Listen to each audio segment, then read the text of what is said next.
క్రైస్తల అందరికీ వందనాలు. నేటి దినమున కొరకు ఏర్పాటు చేయబడిన దేవుని వాక్యమును భయభక్తులుగా చదవగా ఉండును. నిర్గమాకాండము 14వ అధ్యాయము 13వ వచనము. అందుకు మోషే, భయపడుకుడి, యెహోవా మీకు నేడు కలుగజేయు రక్షణను మీరు ఊరక నిలుచుండి చూడుడి. మీరు నేడు చూచిన ఐగుప్తీయులను ఇక మీదట మరి ఎన్నడూనూ చూడరు. ఇంతటితో వాక్యం ముగించుకుంది. దేవుని నామానికి మహిమ కలుగును గాక.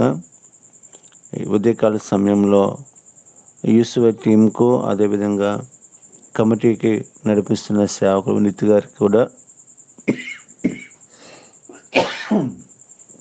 నా హృదయపూర్వక వందనాలు తెలియజేస్తూ ఉన్నాను. చిన్న ప్రార్థన చేసుకుని మనం దేవుని యొక్క వాక్యాన్ని ధ్యానం చేసుకుందాం. పరిశుద్ధుడ, ప్రేమ గల తండ్రి, దయగల ప్రభా, నీ ప్రశస్త నామాన్ని బట్టి స్తోత్రాలు చెల్లిస్తున్నాం తండ్రి. ఉదయమే లేచి ప్రభా నీ వాక్యం ధ్యానించడానికి మీరు మాకు ఇచ్చిన గొప్ప అవకాశాన్ని బట్టి స్తోత్రాలు ప్రభా. నా నోటుకు నోరుగా ఉండండి ప్రభా. కూడి ఉన్న ప్రతి ఒక్కరితో మీరు మాట్లాడమని ప్రార్థన చేస్తున్నాను ప్రభా. నీ మాటలో జీవం ఉంది. తప్పకుండా ప్రభా ప్రతి ఒక్కరితో మీరు మాట్లాడే దేవుడు తండ్రి. నేను నీకు స్తోత్రాలు చెల్లించుకుంటున్నాను. నీ సిరు చోటును మరుగుపరచండి. నాకున్న సమస్త బలహీనత ప్రభా, గొంతు నొప్పి, జలుబు, దగ్గుని ప్రభా మీరు ముట్టి ప్రభా స్వస్థపరచమని యేసు నామములో ప్రార్థించి వేడుకుంటున్నాం తండ్రి. ఆమేన్.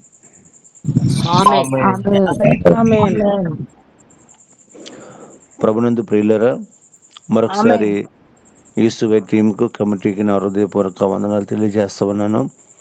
ముఖ్యంగా యూసుఫ్ కుటుంబం అంతటికి కూడా. ఎందుకంటే నా బలహీన సమయంలో మరి నా తల్లిని కోల్పోయినప్పుడు మీరు ఎంతగానో నాకు సహాయం చేశారు, సహకరించారు. అన్నిటికంటే ముఖ్యంగా మా కుటుంబం కొరకు ప్రార్థన చేశారు. అందుని బట్టి మరొకసారి మీ అందరికీ కూడా నా హృదయపూర్వక వందనాలు తెలియజేసుకుంటూ ఉన్నాను. మరి చెప్పబడిన వాక్యము మనకందరికి కూడా సుపరిచితమే. ఎందుకు అంటే నిజంగా ఈ వాక్యము మనం చదువుతున్నప్పుడు మోషేలో ఉన్న విశ్వాసాన్ని, దేవుడు మన పట్ల ఏ కార్యమైతే చేయబోతూ ఉన్నాడో ఆ కార్యాన్ని ఇశ్రాయేలులకు చెప్పడానికి దేవుడు చాలా సహాయం చేశాడు. నిజంగా చెప్పాలి అంటే ప్రియులరా, మరి ఈ యొక్క సిచ్యువేషన్ ఒకసారి మనం ఆలోచన చేసుకుందాం.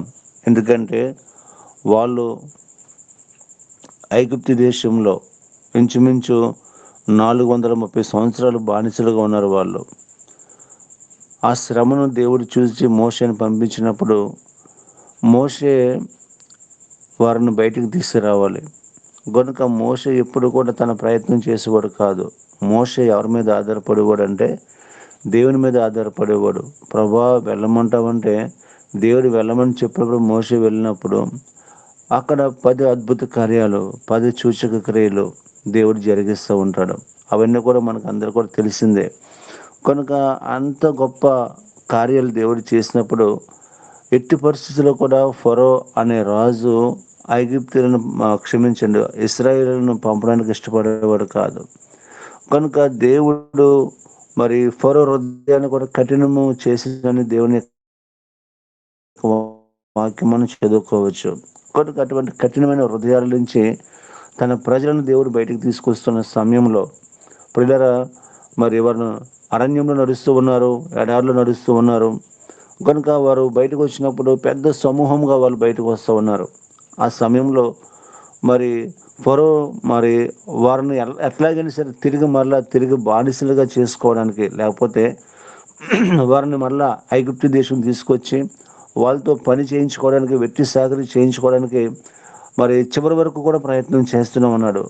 ఆ సమయంలో మోషే వారిని ఒక నాయకుడిగా ముందుండి వాళ్ళు నడిపిస్తున్న సమయంలో ప్రియులరా, మరి వారికి ఏంటంటే మరి ఆ దేవుడు మాకు ఐగుప్తు యొక్క బానిసత్వం నుంచి, ఐగుప్తు పాపం నుంచి మమ్మల్ని స్వతంత్రులుగా చేశాడు, మేము బయటికి రాగలిగామని దేవుని స్తుతిస్తూ బయటకు వస్తున్న సమయంలో మరి మోషే వారిని తీసుకొస్తున్న సమయంలో ప్రియులరా, వారికి చూసినట్లయితే అక్కడ చక్కని మాట ప్రభు రాయించాడు అన్నమాట. ఏమని రాయించాడంటే వాళ్ళు మరి బయటకు వచ్చిన సమయంలో మరి వెనకాల శత్రువులు వాళ్ళు తిరుముకుంటూ వస్తూ ఉన్నారన్నమాట.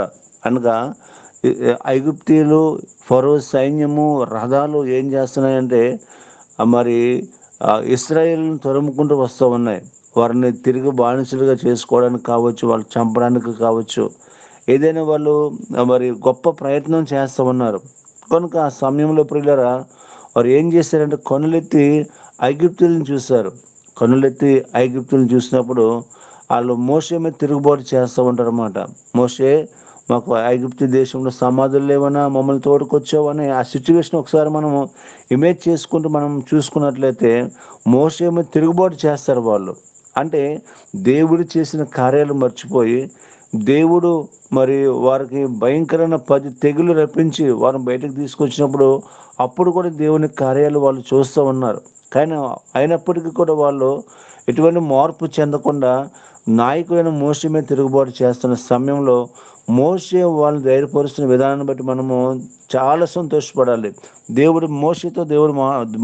మోషే మాట్లాడుతూ ఉన్నాడు. ఏమన్నాడంటే, అందుకు మోషే, భయపడుకుడి, యెహోవా మీకు నేడు కలుగు చేయు రక్ష రక్షణను మీరు ఊరకనే నిలిచి ఉండి చూడుడి. మీరు నేడు చూసిన ఐగుప్తీయులు ఇక ఇక మీదట మరి ఎన్నడూను చూడరు అని చక్కగా దేవుడు ఆ మాట మోషే ద్వారా పలికిస్తూ ఉన్నాడు. అంటే ఒక ప్రక్కన ప్రియులరా భయంకరమైన సైన్యము, శత్రు సైన్యము తరుముకుంటూ ఉంది. ఓ ప్రక్కన ఎర్ర సముద్రం ఎదురుగా ఉంది. అంటే సిచ్యువేషన్ ఎలా ఉందంటే ముందు చూస్తే గొయ్య, వెనక చూస్తే నుయ్యిలా ఉందన్నమాట. అంటే అక్కడ శత్రువు పరిగెత్తుకుంటూ వస్తూ ఉన్నాడు. ముందు చూస్తే ఎర్ర సముద్రం ఎదురుగా ఉంది. ముందు చూస్తే ఎర్ర సముద్రము ఎదురుగా ఉంది. కానీ నిజమైన నాయకుడు మోషే గనుక వాళ్ళు శాంతింప చేస్తూ దేవుని సన్నిధిలో అనగా వాళ్ళు బలపరుస్తూ ధైర్యపరుస్తూ మీరు ఊరకనే నిలిచింది చూడమంటున్నాడు. మీరు ఏమి కూడా తొందరపడద్దు, దేవుడు మన పక్షంగా గొప్ప కార్యాన్ని జరిగిస్తాడు అని మోషే వారిని చూస్తూ ఉన్నప్పుడు ప్రియులరా ఒక్కొక్కసారి మనము ఆ యొక్క సిచ్యువేషన్ వచ్చినప్పుడు దేవుని మాట కూడా వినం మనం అసలు. ఎందుకంటే అటు ఆ విధంగా ఉంది మన సిచ్యువేషన్. ముందు చూస్తే సముద్రం ఉంది, వెనక చూస్తే శత్రువు తరుముకొస్తూ ఉన్నాడు. శత్రువును తెప్పించుకుందామంటే సముద్రంలో పడిపోవాలి. ఒకవేళ సముద్రం తెప్పించుకుందామంటే శత్రువు చేతికి మనం దొరికిపోవాలి. కనుక ఆ సమయంలో ప్రియులరా వాళ్ళు మోషే నిజంగా చాలా అద్భుతకరమైన దైవజనుడు. అందుకనే దేవుడు మోషే గురించి ఒక మాట చెప్తాడు, మోషే నా ఇల్లంతట్లో కూడా నమ్మకస్తుడు అంటాడు. ఎందుకంటే భూమి మీద ఉన్న మనుషులందరికంటే మోషే సాత్వికుడు అంటాడు. ఎందుకంటే ప్రియులరా ఇశ్రాయేలీయులు ఎన్ని తప్పులు చేసినప్పటికీ కూడా ఒక్కొక్కసారి దేవుడు ఏమంటాడంటే, మోషే నేను వీళ్ళని నాశనం చేసేస్తాను, నీ సంతానాన్ని ఆశీర్వదిస్తానంటే మోషే ఒప్పుకోడు. అయితే మనమైతే ఏమంటామంటే, ప్రభా బాగా నాశనం చేసేయండి, మా సంతానాన్ని అభివృద్ధి పరచని మనం అంటాం. కానీ మోషే ఆ విధంగా మాట్లాడలేదు.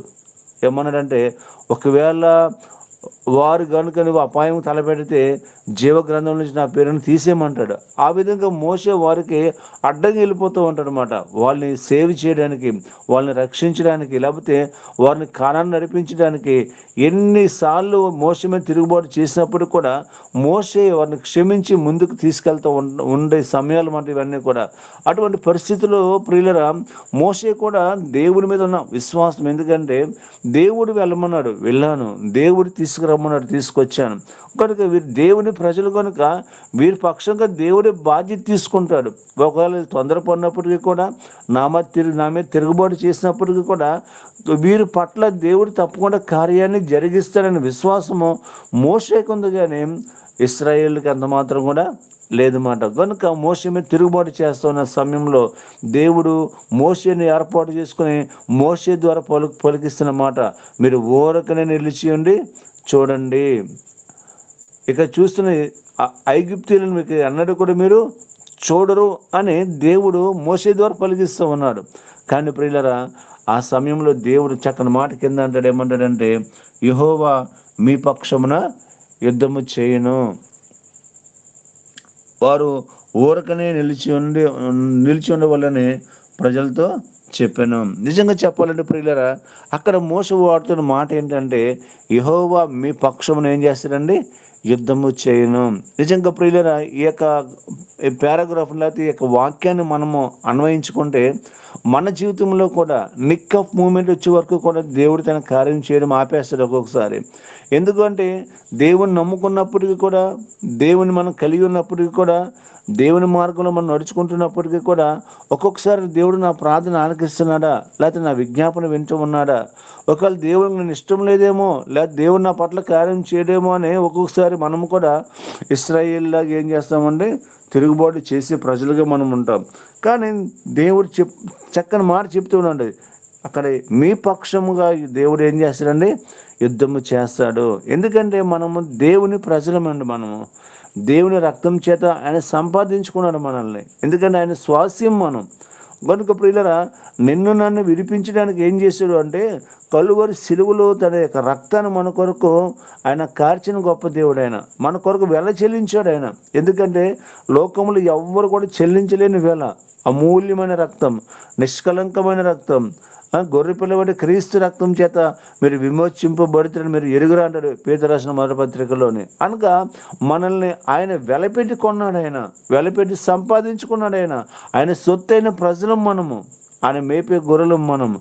కనుక ప్రియులరా, మన దేవుడు తప్పకుండా మన పట్ల ఏం చేస్తాడంటే తల్లి చూడలేని బాధ్యత, లేకపోతే తండ్రి పట్టించుకోలేని బాధ్యత ఈ లోకంలో ఎంతమంది ఉన్నప్పటికీ కూడా దేవుడిచ్చే ఎక్స్పీరియన్స్ మాత్రం చాలా గొప్పదని మనకి. ఎందుకంటే తల్లి విడిచినా తండ్రి విడిచినా యెహోవా నిన్ను చేరదీయని ప్రభు అంటూ ఉంటాడు. అనగా ఎంతమంది ఉన్నప్పటికీ కూడా వారు చేరదీయలేనప్పటికీ కూడా నీ పట్ల నా పట్ల దేవుడికి బాధ్యత ఉంది కనుక, రెస్పాన్సిబిలిటీ ఉంది కనుక, ఆయన మన కొరకు వెల చెల్లించాడు కనుక దేవుడు తప్పకుండా మన పట్ల అయినా బాధ్యత తీసుకుంటాడు. కానీ ఆయన బాధ్యత తీసుకునేంత వరకు కూడా మానవులము కదా మనము, వారు దేవుడు నన్ను పట్టించుకున్నాడు లేదా, లేకపోతే దేవుడు నన్ను చూస్తున్నాడు లేదా, దేవుడు నా పట్ల కార్యం చేస్తాను లేదా అని మనలోనే తహతహలాడిపోతూ ఉంటాం. కానీ దేవుడి కార్యం కొరకు మనం ఏం చేయమండి, ఎదురు చూడమాట.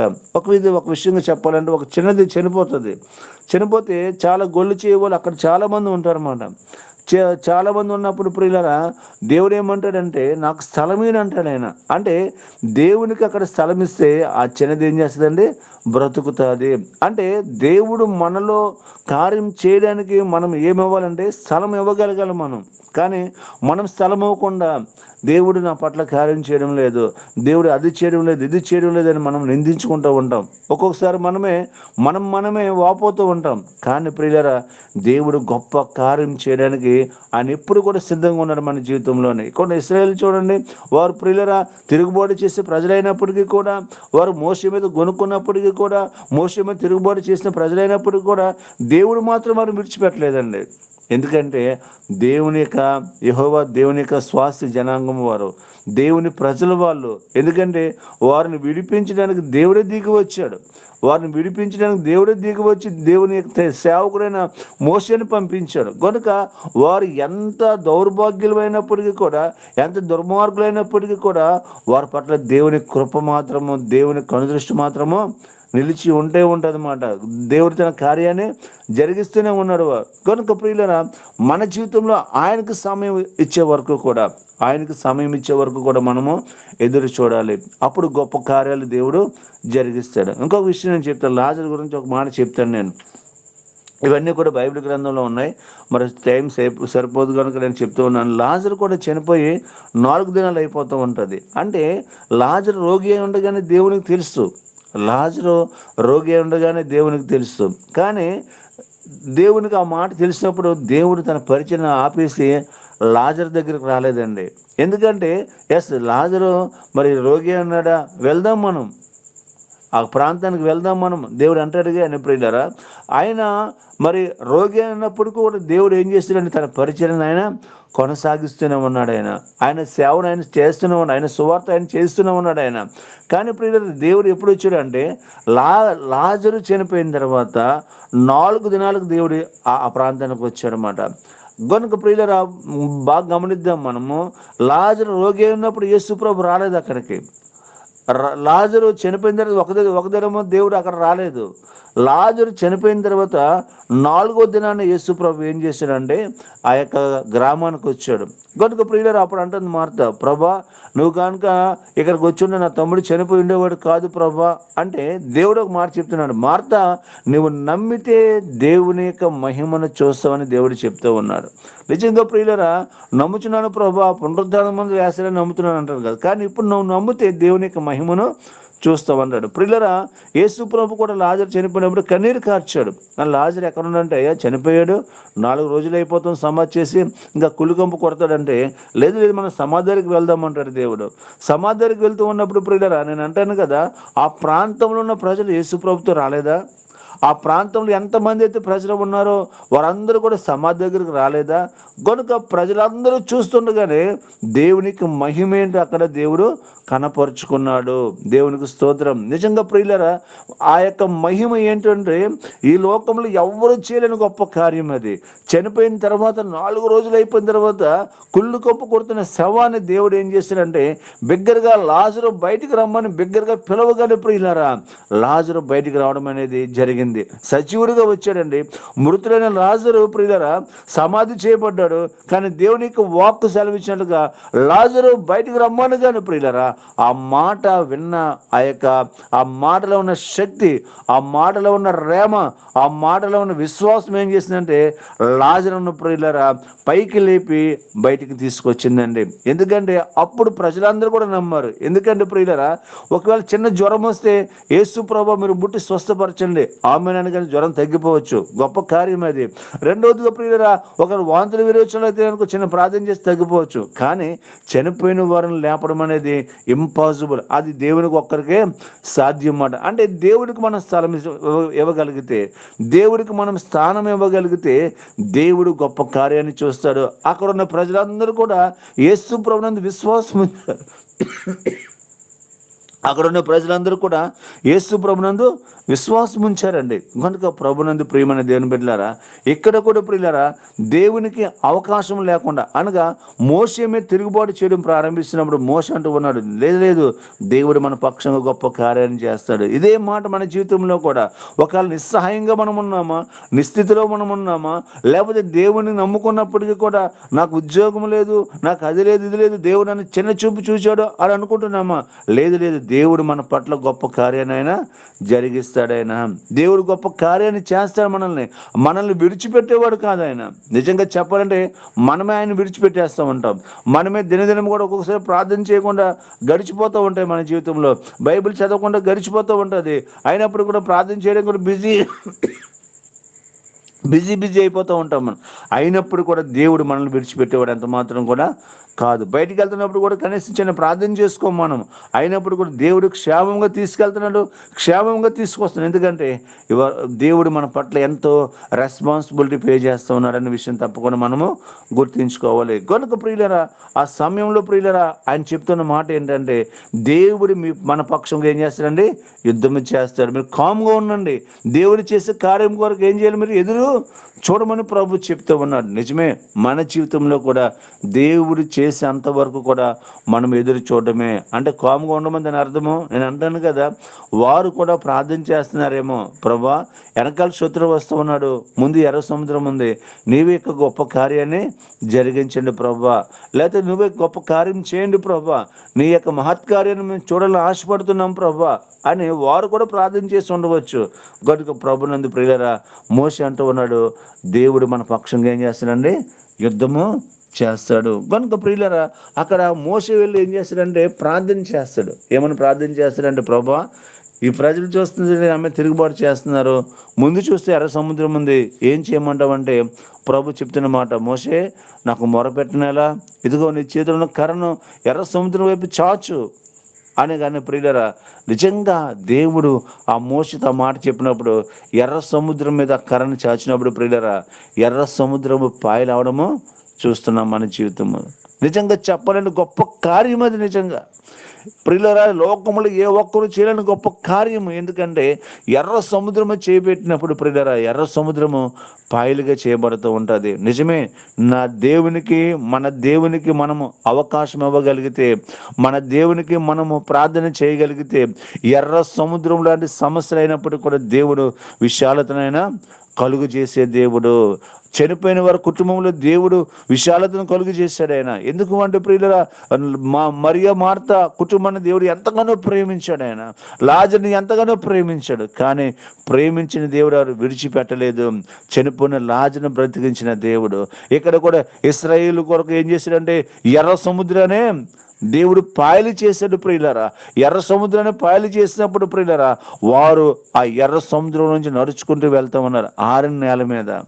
ఆరిన నేల మీద నిజంగా చెప్పాలి అంటే ఆరిన నేల మీద సంతోషంగా యెహోవాను స్తుతిస్తూ ఆయన నామాన్ని గణపరుస్తూ పాటలు పాడుకుంటూ ప్రార్థన చేసుకుంటూ ఆ ఎర్ర సముద్రాన్ని దాటుతూ ఉన్నాం. ఎందుకంటే దేవుడు మన పట్ల చేస్తున్న గొప్ప కార్యము. నేను అంటాను కదా, మన జీవితంలో కూడా ఇలాగ ఉంటే సమస్యలు కూడా ఇంక నథింగ్, అయిపోయింది, ఆ పని అయిపోయింది అనుకుంటాం. మనం అయితే ఇంకా నా పని ఇంకా దేవుడు ఇంక మర్చిపోయి ఉన్నాను అనుకుంటాం. లేదు లేదు, తప్పకుండా దేవుడు నిన్ను సృష్టించిన వాడు నీ కొరకు బాధ్యత తీసుకుంటాడు. నీ కొరకు అద్భుతాన్ని చేస్తాడు ఆయన. నీ కొరకు ప్రియులరా మరి సృష్టి క్రమాన్ని మార్చగలిగిన గొప్ప దేవుడు ఆయన. నీ కొరకు ఎర్ర సముద్రాన్ని కూడా ఆయన పాయలు చేయడానికి ఆయన సిద్ధంగా ఉన్నాడు. ఆయన సిద్ధంగా ఉన్నాడు. ఎందుకంటే నువ్వు ప్రార్థన చేస్తే దేవుడు ఎర్ర సముద్రం లాంటి శ్రమలైనప్పుడు కూడా విశాలతనైనా కలుగు చేసే గొప్ప దేవుడైన. ఎస్, మన దేవుడు మన ప్రార్థన వింటాడు. ఆయన సజీవుడైన, ఆయన నేటికి కూడా ఆయన మన పక్షంగా సజీవుడిగానే ఉన్నాడు. ఆయన ఇదిగో మృతునైతను కానీ యుగములకు నేను సజీవుడినైనా సజీవుడిగా మన మధ్య సంచరిస్తూ ఉన్నాడు ఆయన. అప్పుడు చేసిన గొప్ప కార్యాలు ఇప్పుడు కూడా నువ్వు విశ్వాసం ఉంచగలిగితే, నీవు నిరీక్షణ ఉంచగలిగితే, ఈ దినము కూడా దేవుడు నీ పట్లైనా గొప్ప కార్యాలైనా చేయగలిగిన గొప్ప దేవుడైనా. నిజంగా చెప్పాలంటే ప్రియులరా, దేవుడు చేసే గొప్ప కార్యాలు అవి మనుషుల వల్ల సాధ్యం కాదు. అవి లేకపోతే వైద్యుల వల్ల సాధ్యం కాదు. అది లేకపోతే లోకంలో ప్రముఖుల వల్ల సాధ్యం కాదు. అది నువ్వు దేవుని ఆశ్రయించినప్పుడు ప్రియులరా, ఎర్ర సముద్రం లాంటి శ్రమలైనప్పటికీ కూడా, ఎర్ర సముద్రాలని బలహీనత అయినప్పటికీ కూడా, ఎర్ర సముద్రం లాంటి ప్రియులరా భయంకర శ్రమ అయినప్పటికీ కూడా నువ్వు దేవుని ఆశ్రయించావు గనుక, ఒకే ఒక కారణము, నువ్వు నన్ను ఆశ్రయించావు గనుక, నీ ఇరుకుల్లో నువ్వు మొరపెట్టే నీకు విశాల స్థలం నుంచి ఏం చేస్తాను, నీకు ఉత్తరం ఇస్తాను ప్రభు చెప్తూ ఉన్నాడు ఆయన. మన ఇరుకుల్లో మనం దేవునికి మొరపెట్టగలిగితే, శ్రమలో మనం దేవునికి ప్రార్థన చేయగలిగితే, ఎర్ర సముద్రంలో పాయలు అయినట్టుగా నీ సమస్య కూడా ఏం చేస్తాడు దేవుడు, పాయలు చేయగలిగిన దేవుడు. ఇదిగో నేను ఉన్నానని నేనున్నానని ఒక గొప్ప అభయాన్ని ఇస్తాడు ఆయన. నేను విడిచిపెట్టలేదు, నేను విడిచిపెట్టలేదు, నేను ఉన్నాను అని దేవుడు గొప్ప అభయాన్ని ఇచ్చే దేవుడైన గనుక ప్రభునందు ప్రియులరా, మనము దేవునికి అవకాశం ఇవ్వగలగాలి. దేవునికి ప్రార్థన చేయగలగాలి. కనుక ఆ సమయంలో ప్రియులరా, వాళ్ళు మరి నిజంగా చెప్పాలి అంటే ఆ ఎర్ర సముద్రాన్ని దాటుకుంటూ వెళ్తున్న సమయం అది. ఎర్ర సముద్రాన్ని దాటుకుంటూ వెళ్తున్న సమయం అది. కనుక అట్ ద సేమ్ టైం శత్రువును విడిచిపెట్టలేదు. వెనకాల కూడా ప్రియులరా వాళ్ళు ఏం చేశారంటే, ఫరో సైన్యం రథాలు ఏం చేశాయంటే ఎర్ర సముద్రంలో కూడా పరుగులు తీసాయండి. ఎర్ర సముద్రంలో కూడా పరుగులు పెట్టాయి. దేవుడు చివరి వరకు వచ్చే వరకు కూడా దేవుడు కాముగానే ఉన్నాడు. ఎప్పుడైతే శత్రువును రానిచ్చాడు సముద్రము నట్టనడి మధ్యకు వచ్చినప్పటికీ ప్రియులరా, ఇశ్రాయేలు అందరూ కూడా క్షేమంగా బయటికి దాటి వెళ్ళిపోయారు. ఇప్పుడు మోషే ప్రార్థించే, ప్రభు ఏంటంటే ఇదిగో మళ్ళీ నీ చేయి చాపు మోషే అనేటప్పటికి ప్రియులరా, దేవుడు ఏం చేశాడు అంటే శత్రువులందరినీ కూడా సముద్రం మధ్యకి తీసుకొచ్చాడండి. ఎంత గొప్ప దేవుడు చూశారండి. తన బిడ్డల మీద కక్ష కట్టుకున్న ఆ యొక్క శత్రువుని, తన బిడ్డలను చంపాలని ఉద్దేశించిన ఆ శత్రువుని మధ్యకి రానిచ్చాడండి. ఎంత రానిచ్చాడంటే, ఇటు ఎర్ర సముద్రం మధ్యకి వచ్చినప్పటికీ మోషే చేయి చాపినప్పుడు మరలా సముద్రం ఏమైపోయిందంటే ఈ పాయ ఆ పాయ కలుసుకొని సముద్రంగా మార్చబడింది. ఆ యొక్క సముద్రంలో ప్రియులరా శత్రువు ఏమైపోయాడంటే చచ్చిపోయాడండి. శత్రువుని దేవుడు ఏం చేశాడంటే అక్కడ చంపేశాడు. అందుకని ప్రభు అంటాడు, నీకు విరోధంగా రూపింపబడిన ఏ ఆయుధము కూడా వర్ధిల్లదని ప్రభు చెప్తూ ఉంటాడు. నీకు విరోధంగా ఏ ఆయుధం రూపింపబడుతూ ఉందో, నువ్వు నా సొత్తైన ప్రజలు నీకు వ్యతిరేకంగా ఏ ఆయుధం రూపింపబడుతుందా, అది రోగమే కావచ్చు, అది బలహీనతే కావచ్చు, అది సమస్యే కావచ్చు, అది కష్టమే కావచ్చు, అది ఇరుకే కావచ్చు, అది ఇబ్బందే కావచ్చు, కానీ నాకు విరోధంగా రూపింపబడిన ఏ ఆయుధము కూడా వర్ధిల్లదు. ఎందుకంటే నేను సజీవుడిని, నేను తప్పకుండా నీ గొప్ప కార్యాలు నీ మన పట్లైనా చేసే దేవుడే, నేను ఉన్నాను. యుద్ధము యెహోవాదే, యుద్ధము ఆయనే మన పక్షంగా చేస్తూ ఉంటాడండి. ప్రియులారా, ఈ మాట విన్నప్పుడు నాకు దావీదు గుర్తు వస్తూ ఉంటాడు. ఎందుకు అంటే 6 మూరల జాండు గొల్యాతు కనుక దావీదుకి యుద్ధ వస్త్రాలు వేస్తే నాకు ఈ వాడుక లేదు అంటాడు ఆయన. కానీ వాడిని నేను చంపేస్తాను అంటాడు. దావీదు ఏమంటాడంటే గొలియాతు నేను చంపేస్తాను అంటాడు. కనుక నిజంగా దావీదులో ఉన్న గొప్ప ధైర్యం. కానీ దావీదు ధైర్యం ఏంటంటే ప్రియులారా, ఆయన యుద్ధం నేను చేయను, నేను దేవుని పక్షం నిలబడతాను, నాతో ఆయనే యుద్ధం చేస్తాడు. నిజంగా దేవుని పక్షంగా మనం నిలబడగలిగితే దేవుడు గొప్ప కార్యాలైనా జరిగిస్తాడండి. దేవుని పక్షంగా మనం నిలబడగలిగితే అనగా ఆయన పక్షం నిలబడేవాడు ఒకడు కావాలి, ఆయన కార్యం చేయాలి అంటే. ఆయన పక్షం నిలబడేవాళ్ళు ఒకరు కావాలి. ఇశ్రాయేలు అందరూ కూడా భయపడిపోతూ ఉన్నారు, బెదిరిపోతూ ఉన్నారు. వారిని చూస్తే వీళ్ళు ముందుకు వెళ్ళలేకపోతూ ఉన్నారు. ఆ సమయంలో దావీదు చిన్నవాడైనప్పటికీ కూడా నేను వెళ్తాను యుద్ధానికి అంటే అక్కడ నువ్వు నిలబడగలిగితే దేవుడు నీ పట్ల కార్యం చేయాలని ఆశపడుతూ ఉన్నాడు. నువ్వు నిలబడి దేవుని పక్షంగా నీ ద్వారా అనేక మంది గొప్ప కార్యాలైనా జరిగించే దేవుడు. ఎప్పుడైతే దావీదు నిలబడ్డాడు ప్రియులారా, నిలబడినప్పుడు ఒక్క రాయి కొట్టాడు, ఎంత ఒడిసెలు తీసుకుని నొసటి మీద తగిలింది గొలియాతుకి, బొక్క బోర్లు పడిపోయాడు. గొలియాతు కత్తి తీసుకుని ఏం చేశాడు, గొలియాతుని నరికేశాడు. నిజమే, దేవుని పక్షంగా నిలబడితే చాలు, ఆయన మన పక్షం గొప్ప కార్యాలు, యుద్ధ కార్యాలు, అద్భుత కార్యాలు, మహత్కార్యాలు, గొప్ప కార్యాలైనా చేయగలిగిన గొప్ప దేవుడు ఆయన. నిజంగా చెప్పాలంటే ప్రియులారా, మన జీవితంలో కూడా ఈ మాట నాకు గుర్తొచ్చిన మాట, మన జీవితంలో కూడా ఇటువంటి సమస్యలు వస్తూ ఉంటాయి, ఇటువంటి కష్టాలు వస్తూ ఉంటాయి, ఇటువంటి ఇరుకులు వస్తూ ఉంటాయి, ఇబ్బందులు వస్తూ ఉంటాయి. కానీ దేవుడు మాత్రం మన విడిచిపెట్టేవాడు కాదైనా. తల్లి విడిచిపెట్టేయచ్చు, తండ్రి విడిచిపెట్టేయచ్చండి, బంధువులు విడిచిపెట్టేయచ్చు, అక్క చెల్లి అన్నదమ్ములు విడిచిపెట్టేయచ్చు, సంఘం విడిచిపెట్టేయచ్చు, కానీ దేవుడు మాత్రం మనల్ని విడిచిపెట్టేవాడు కాదైనా. ఆయన విడివడని అన్నాడు కూడా, ఎడబాయిన దేవుడు ఆయన. నిబ్బరం కలిగి ధైర్యంగా ఉంటే చాలు, దేవుడు మన పట్ల గొప్ప కార్యానైనా జరిగించే దేవుడు. ఎన్ని సమస్యలు ఉన్నాయో ఎదురవుతూ ఉంటాయి, మనకి సవాలు విసురుతూ ఉంటాయి, అయినా పర్వాలేదు, జస్ట్ నిలబడు.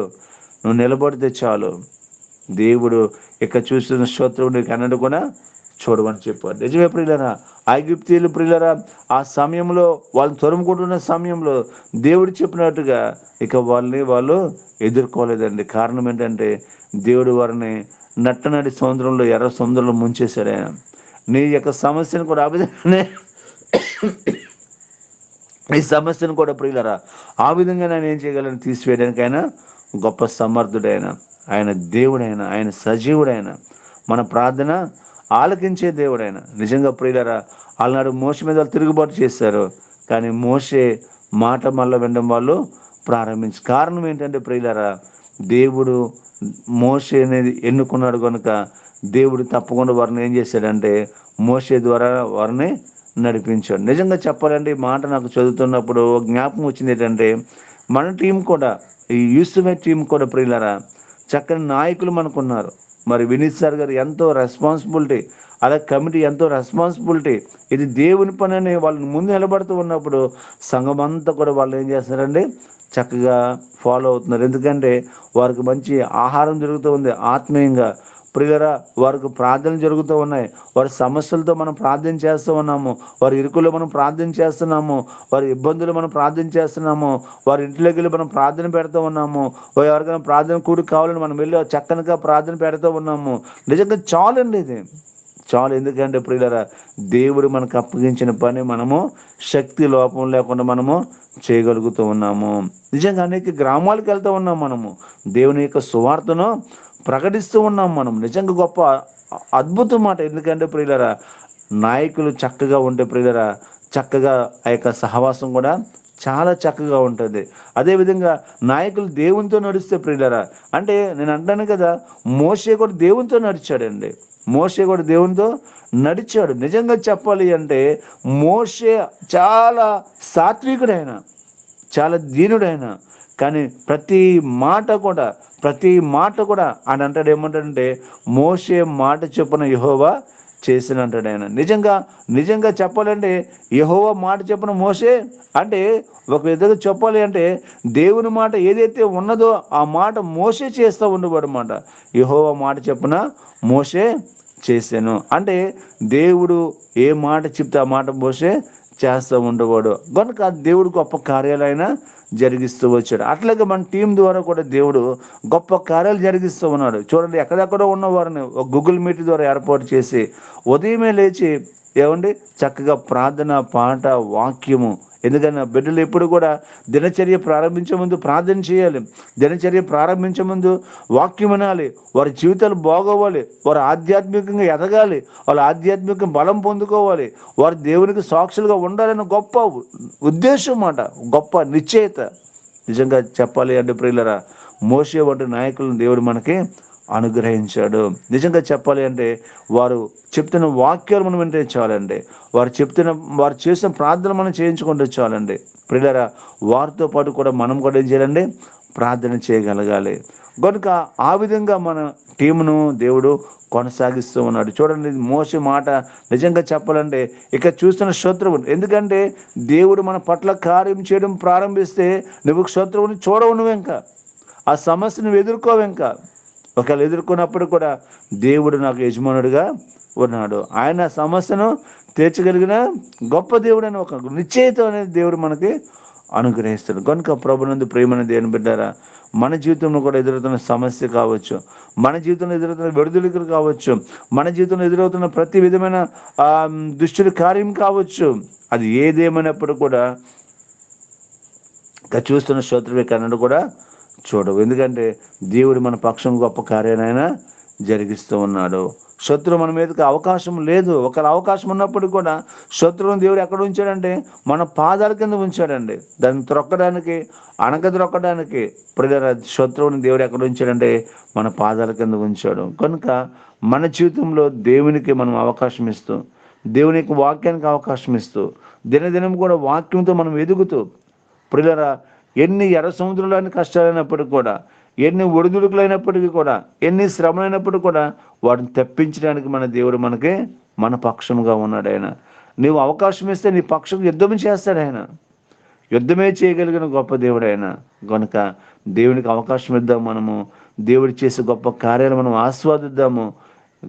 అటువంటి కృప దేవుడు మన యూసుఫ్ టీంకి దేవుడు అనుగ్రహించిన గాక.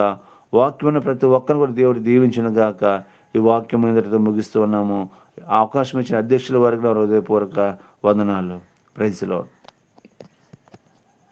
ప్రార్థించుకున్నామండి. ప్రేమ నమ్మకం కలిగినటువంటి మా ప్రియ పరలోకపు తండ్రి, పరిశుద్ధరాని బంగారు పాదాలకు స్తోత్రాలు చెల్లించుకుంటున్నాం నాయన.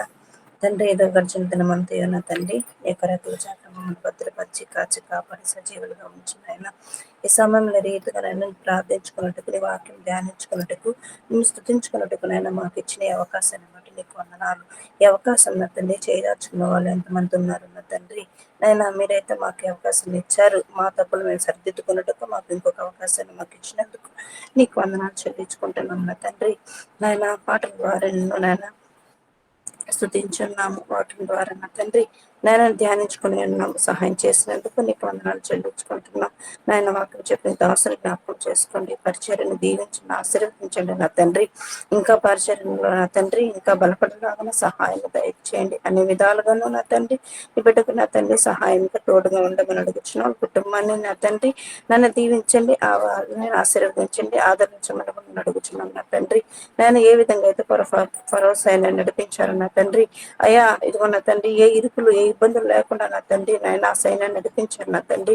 అయ్యా అదే విధంగా నా తండ్రి మాలో నా తండ్రి మా కుటుంబాలను కూడా నా తండ్రి నాయన మమ్మల్ని కూడా నా తండ్రి నాయన సేవలు మమ్మల్ని నడిపించమని అడుగుచున్నాం నా తండ్రి. అయ్యా నీకు వందనాలు చెల్లించుకుంటున్నాం నాయన. ఇదిగో నమ్మిక మాత్రం ఉంచండి అని చెప్పావు నా తండ్రి. నాయన మా నమ్మకమే నా తండ్రి నాయన మమ్మల్ని నా తండ్రి ఎంతవరకైనా నడిపిస్తుంది నా తండ్రి. సహాయం చేయమని అడుగుచున్నాం నా తండ్రి. స్తోత్రాలు.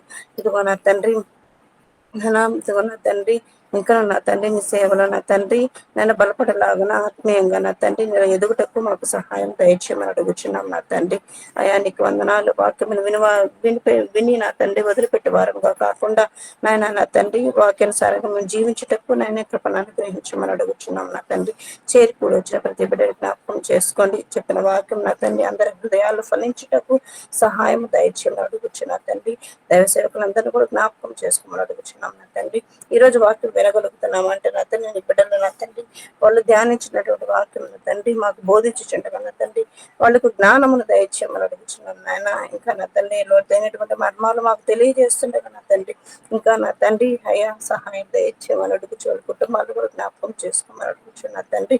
ఇదని దీవెనతో మమ్మల్ని నింపండి. మేమందరం కూడా నా తండ్రి నాయన ఇదిగో నా తండ్రి ఆయన మందిరానికి పోటకు నా తండ్రి నేను వెనుకంచ వేయకుండా త్వరగా నా తండ్రి సిద్ధపడిన పోటకు సహాయం దయచేయమని వేడుకొంచు.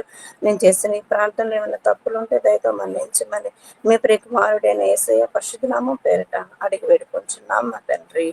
ఆమేన్. ఆమేన్. ఆమేన్. ఆమేన్. ఆమేన్. ఆమేన్. Praise lord.